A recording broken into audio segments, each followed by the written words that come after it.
রাসমেলা এসেছি, তো দেখতে পাচ্ছ মেলা আমাকে খরচা করিয়ে ছাড়বে।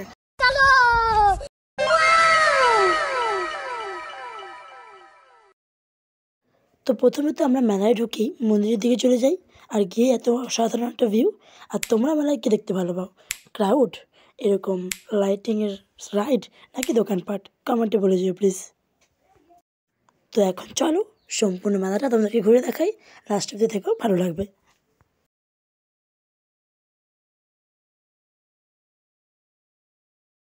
মন্দিরে রাধাকৃষ্ণ, আর তারপরে এখানে পাশে দুর্গা মন্দিরও আছে।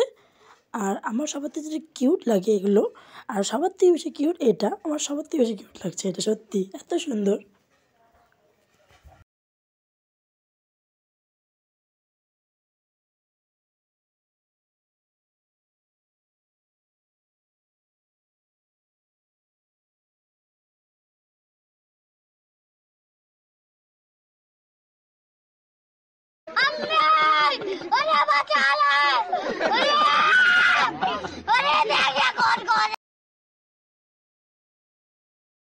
क्या रे भिख मंगिया? बट खर्च करते क्या दिख रहा है?